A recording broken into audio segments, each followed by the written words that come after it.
I was minding my own business underwater when the police chief of a coastal city came looking for me. Oh, there's his stuff. He must be underwater. Yeah, I've got an idea how to get him.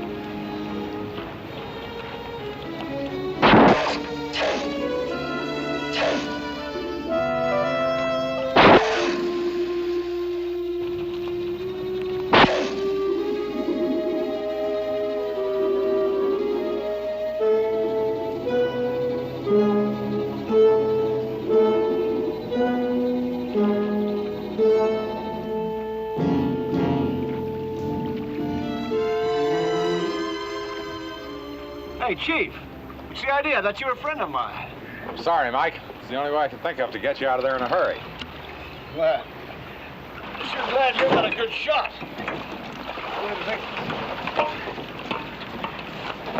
You didn't think I was really trying to shoot you, did you? Look, Mike, there's no time to lose. How much air have you got in those tanks? Oh, I'm practically full. What? Good, come along with me. Why? I'll explain to you on the way. What's up? There's a kidnap ransom about to be paid. $100,000. I need you.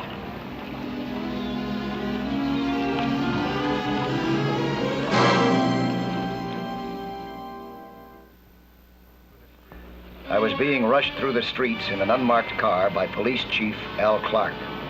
We were on our way to the scene of a ransom payment. But I still had no idea who was kidnapped or what I had to do with it.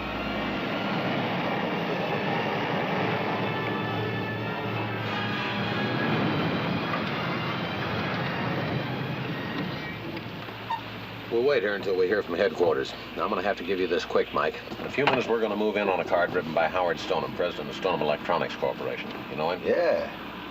Well, they kidnap his son? No, this is really one for the space age.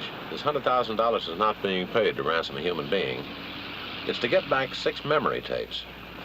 Oh, the tapes they use in electronic computers, huh? Yeah, that's right. Without them, all of Stoneham's computers are dead, and they contain vital experimental data that's not recorded anywhere else. It'd take a minimum of 8 months to replace them and cost over $1 million. Now, Stoneham is so desperate, he absolutely refuses to work with us. He's afraid we'll scare him off and he'll never get his memory tapes back. What have I got to do with all this? Well, Stoneham was told to deliver this ransom money in a clear plastic box with a lead bottom. And they were very specific about one thing: it had to be airtight. You think they mean watertight, huh? That's right. I think water may be involved somehow in the delivery of this money. And if it is, you're going to have to make a dive for us in a hurry. Headquarters to 001. 001. Subject vehicle just parked southbound near 9th Street Bridge in the Little Venice area. 10-4. 10-4. My hunch about the water was right. You better squeeze down out of sight, Mike. Go ahead.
To explain, Mr. Stone.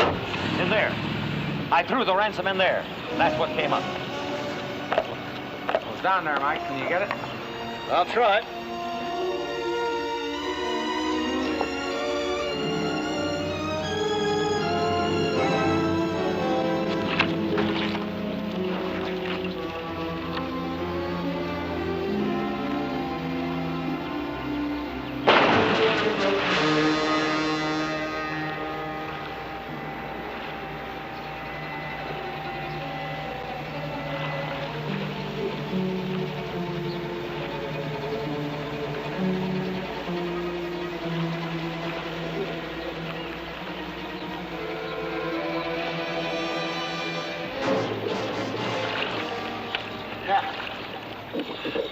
Let's see what else I can find.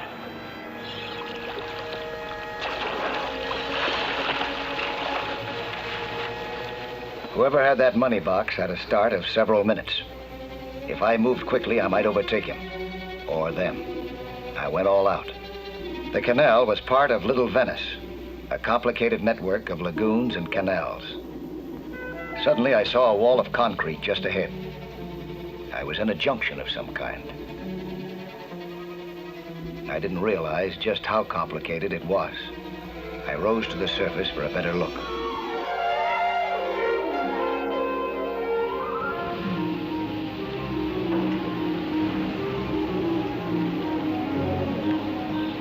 The canal split to the left and to the right, and another branch came in just a few feet further down. Whoever I was chasing could have slipped away in any one of several directions. It was hopeless. I gave up and made my way back to the bridge where I had started. Whoever had picked Little Venice for an underwater escape had picked the perfect place.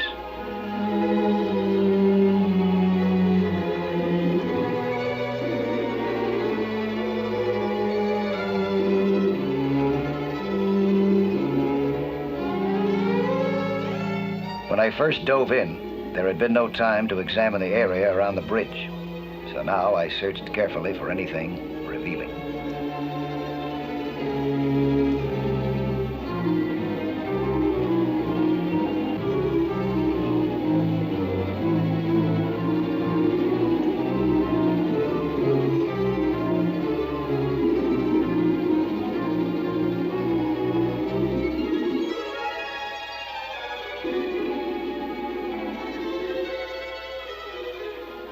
One thing caught my eye. It seemed very trivial. It was just a fleck of color less than an inch long on the bridge pillar. It seemed to have a couple of tiny wavy lines in it. And an odd combination of colors. Light blue and pale green. At the scene of a crime, almost anything can have some significance. See those funny little wavy lines? Probably nothing to it, I guess. But it was right down there where the box was dropped. Well, I'll have the lab take a look at it. You saw absolutely nothing else down there. Not a thing. A diver can vanish down there faster than anything I've ever seen. Well, divers. Could have been more than one, I guess, huh? No, Mike. Stoneham saw only one set of bubbles. There was only one man. And you've got to get your hands on him right away. Yeah, we've got new trouble. Oh, what do you mean? Only 5 of the tapes were returned. The 6th one is still missing. And that's the most important one of all. Stoneham here is convinced it's going to be put on the international espionage market and sold to the highest bidder. Wow. Was that ransom money marked? No, the money wasn't marked. We do have the serial numbers, though. Now, whoever collected that money is going to have to hide it until things cool off. I got a hunch where it might be hidden. Where? The ransom was collected underwater. I bet it's still there. It'd be the safest thing for him to do. Yeah, that makes sense. Mike, you're going to need help. Unfortunately, my men don't dive. There's a skin diving club here in town called the Depth Divers. I'm sure that some of the fellows will be glad to give me a hand. Yeah, but can we trust them to keep it quiet? Well, what other choice have we got? It's too much of a job for me to handle by myself. Look, whatever you're going to do it quick, please. Yeah, you're right, Mike. We have no other choice. Go ahead and contact those divers. The skin diving club, called the Depth Divers, was one of those small organizations where all the members chip in to buy equipment and pool it.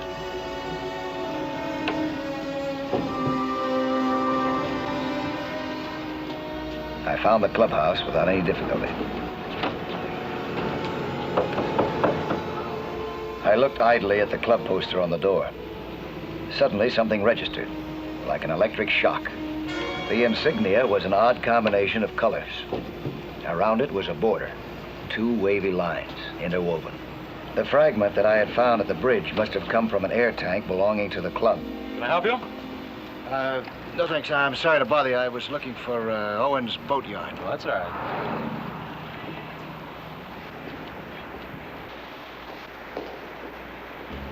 You know who that is? Mike Nelson.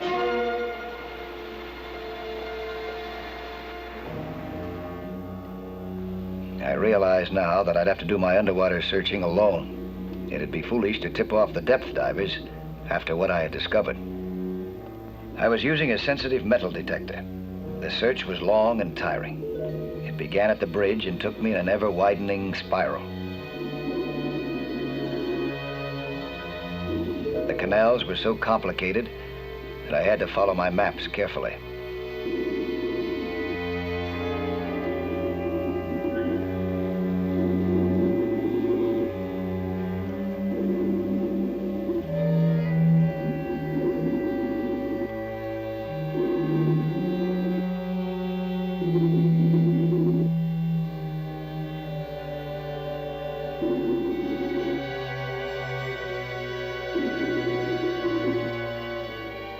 Meantime, Clark's men were quietly checking on the entire membership list of the club. They were looking for someone with an unusually advanced background in electronics. Whoever had stolen those tapes really knew the score.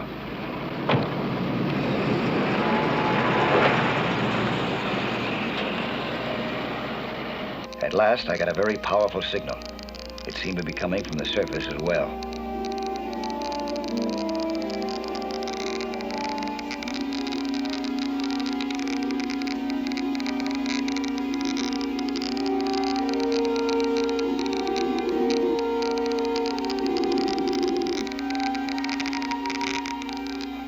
I rose to take a look and was glad that I had.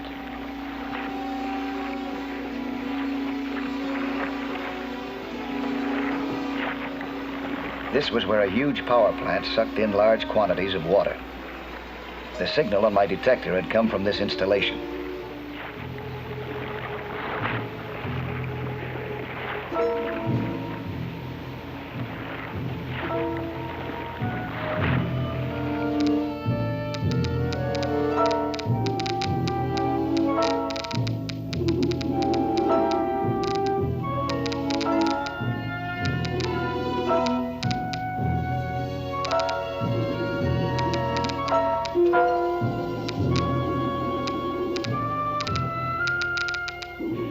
My hunch about an underwater hiding place could so easily be wrong. And at the same time, my thoughts kept coming back to that area marked danger, keep out. If I were trying to hide something where no one would be likely to go, that would be the very place that I would pick. There was good logic to it.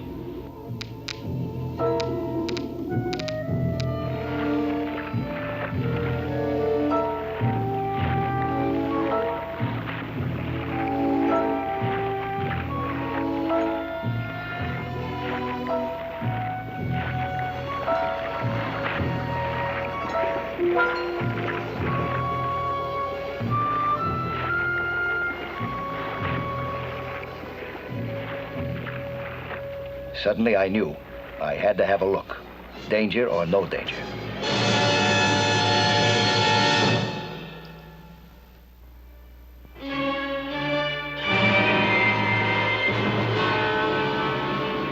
I was hunting underwater for a box of ransom money and a stolen electronic memory tape of great value. My search had taken me to a dangerous area. It was the water intake for a large plant. The pumps seemed to be off. I didn't know for how long. This crime had been masterminded by someone with an exceptional scientific background, someone with a broad knowledge of electronics. For all I knew, this could be booby-trapped, and in some fiendish new way.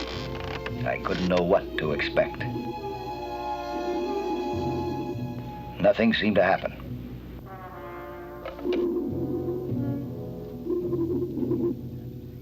I began to attach a safety line in case the pumps should go on. I didn't know that the tunnel was wired to send a radio signal to a fast speedboat moored back at the depth diver's dock.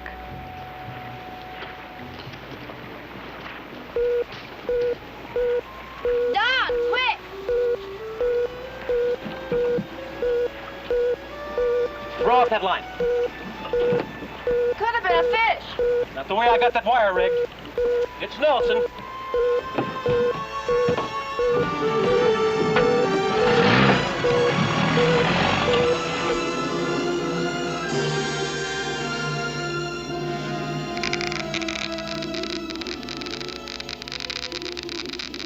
I found the box immediately. This was it, all right.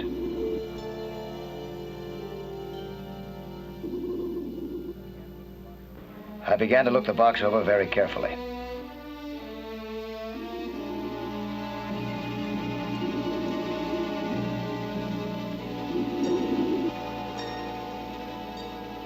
I decided not to touch it before notifying Chief Clark.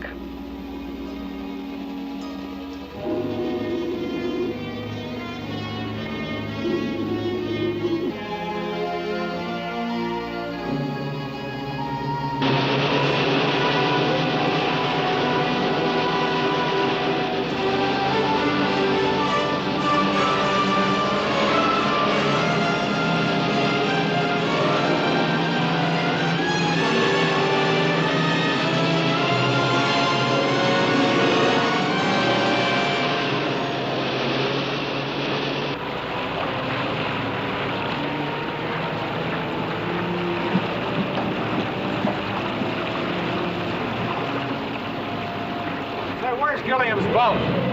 We just left. How long ago? Just a few minutes. You know where she went? She ain't on the bay. She's back in the lagoon someplace. Okay, thanks.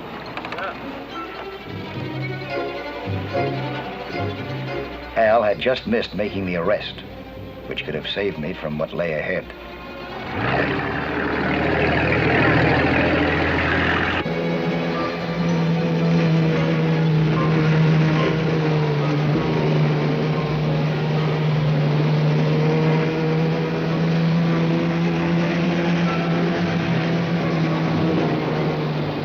I was free of the danger area, I thought.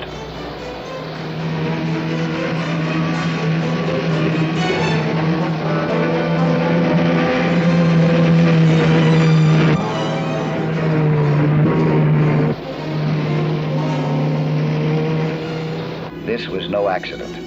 The boat had been aimed right at me.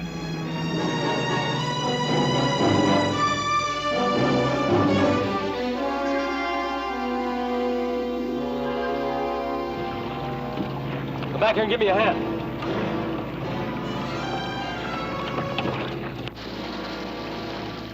Water can't be too deep here. Get the spear guns. What about the revolver? Too loud.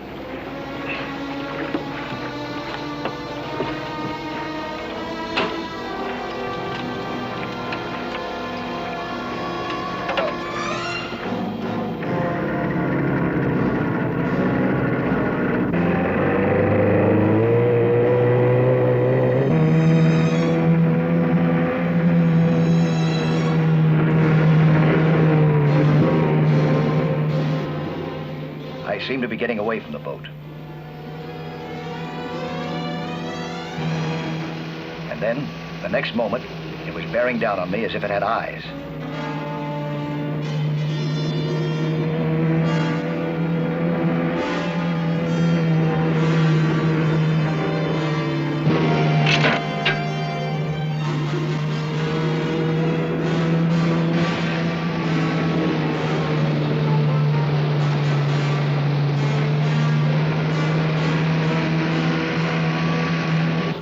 Then I understood what was hanging just below it. A miniature electronic device, modeled after anti-submarine sonic gear, apparently so sensitive that it could track the location and movement of an underwater object the size of a man. I didn't know that the couple in the boat were an experienced, skillful team at spear gunning game fish. This time, I was the target.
I knew that they could keep this up much longer than I could.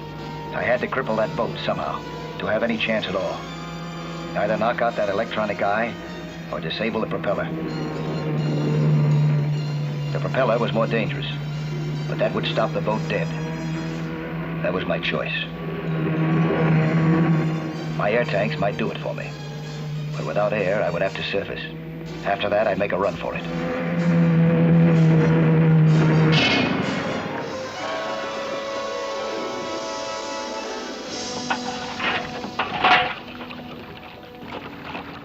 He's over there. Well, he's tired out by now. I'll get him.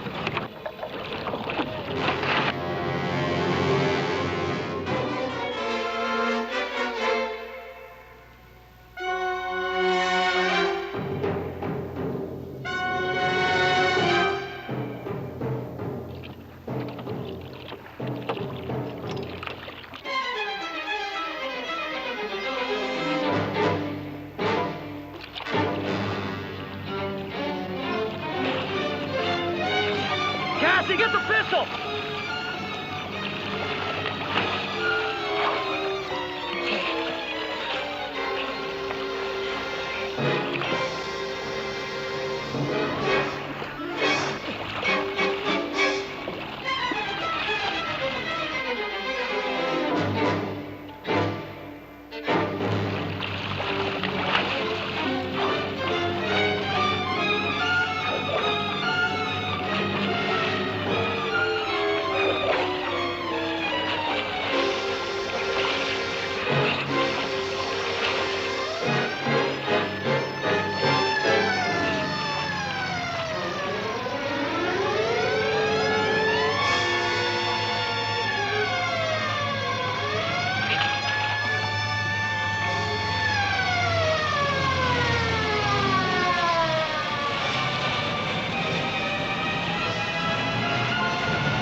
Where's your husband?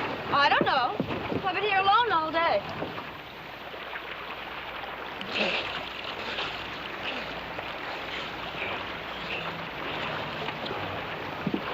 All right, Mike. Bring him in here.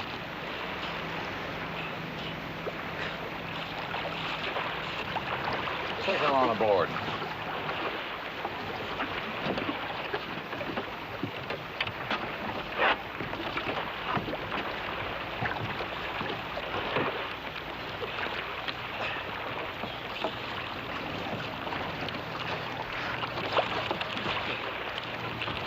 Get up.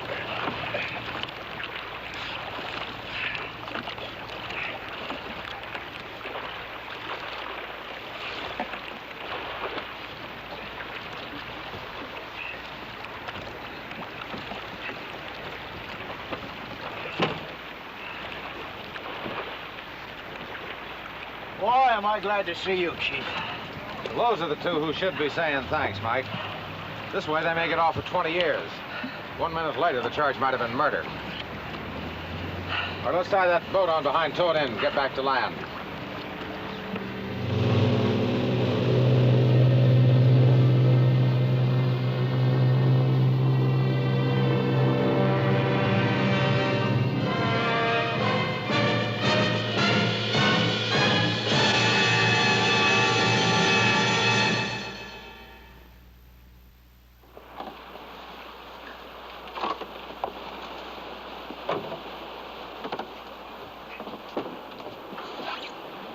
I'll be back next week at the same time with another sea hunt story. Plan to be with us again, huh?